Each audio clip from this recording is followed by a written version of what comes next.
David Nakamura. Thank you, Mr. President. Yesterday, in a speech before business leaders, you said that you want China to play, and your staff later said that you had a bilateral meeting with President Hu, that you expressed that American business leaders are growing frustrated with the pace of change in China's economy. What rules is China not playing by? What specific steps do you need to see from China? And what punitive actions is your administration willing to take, as you said it would yesterday, if China does not play by the rules? Well, first of all, I also said yesterday that we welcome the peaceful rise of China. It is in America's interest to see China succeed in lifting hundreds of millions of people out of poverty. China can be a source of stability and help to underwrite international norms and codes of conduct. And so what we've done over the last few years is to try to develop a frank, consistent, open relationship and dialogue with China, and it's yielded considerable benefits. For example, support for issues like Iran. But what I've also said to Chinese leadership since I came into office is that when it comes to their economic practices, there are a range of things that they have done that disadvantage not just the United States, but a whole host of their trading partners and countries in the region. The most famous example is the issue of China's currency. And most economists estimate that the RMB is devalued by 20 to 25%. That means our exports to China are that much more expensive, and their imports into the United States are that much cheaper.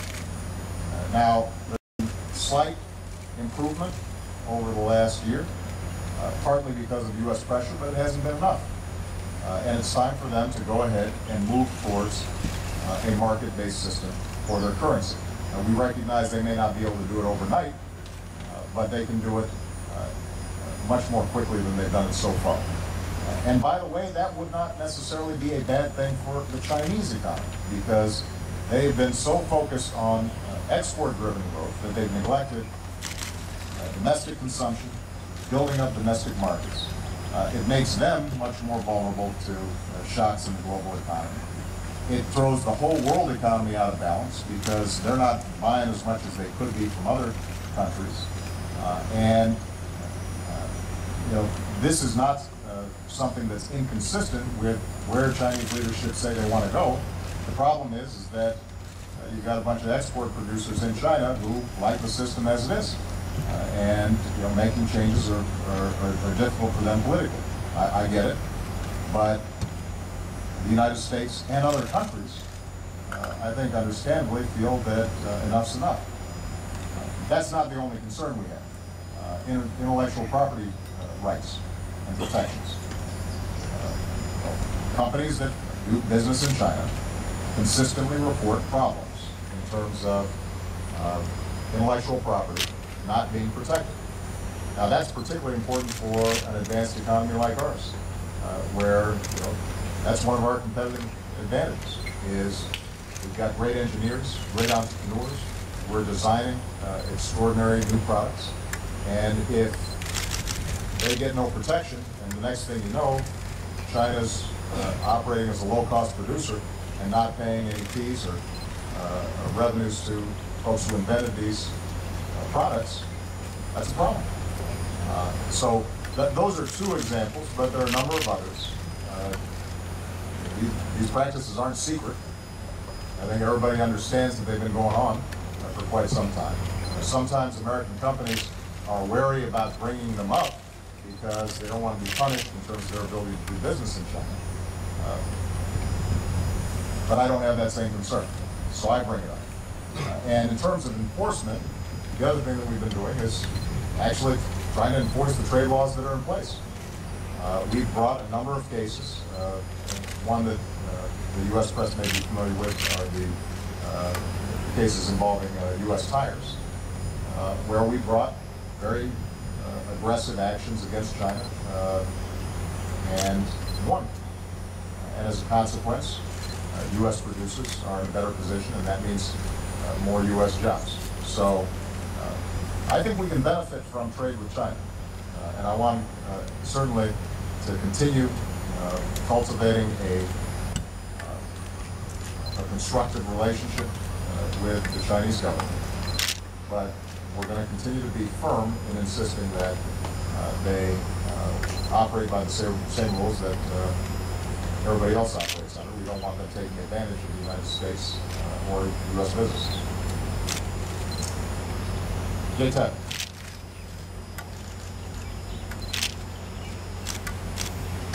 Thank you, Mr. President. The other day you told ESPN that the scandal at Penn State, which you said was heartbreaking, should prompt some soul searching throughout the nation. I'm wondering if you could elaborate on that, what exactly you meant. And I know you're a big fan of college sports. If this is something you think that is an indictment not just of what happened at Penn State allegedly, but how athletics are revered in universities. Well, I think that's the kind of soul searching that I was referring to, Jake. You're right. I'm a big college sports fan. I think that when it's kept in perspective, college athletics not only provides a great outlet for competition for young people, but helps to build a sense of community and can help to brand a university in a way that is fun and important. But what happened at Penn State indicates that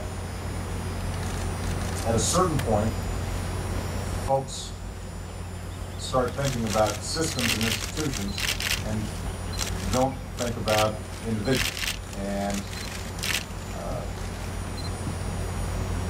when you think about how vulnerable kids are,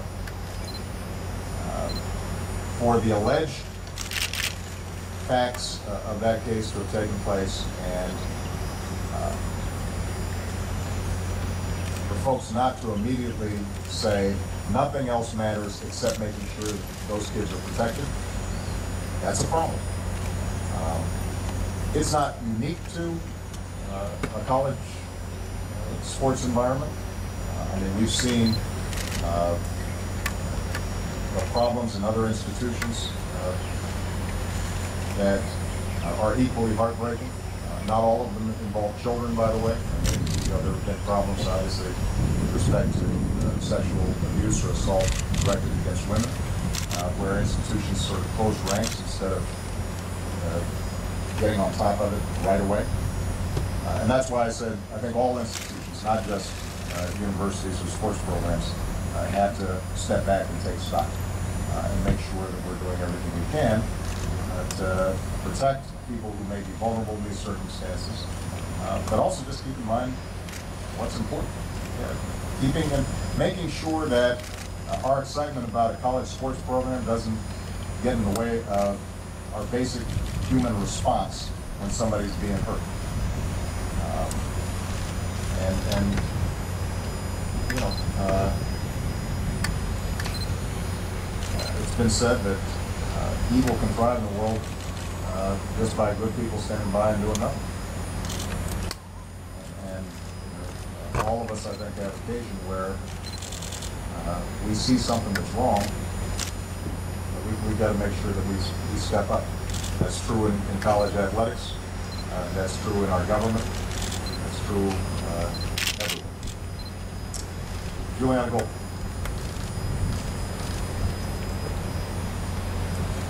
Thank you, Mr. President. In conversations that you've had over the past couple of days with Asian Pacific leaders, have any of them brought up the rhetoric that we're seeing from Republican presidential candidates when it comes to China? And does that kind of rhetoric or posturing jeopardize the progress that your administration has made with China and the Asia Pacific region as a whole?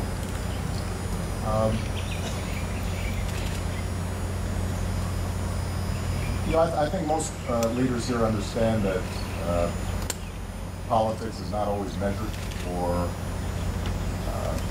on the level, and so most of our discussions have to do with substance. How do we put our people back to work right now? How do we expand trade? How do we expand their exports?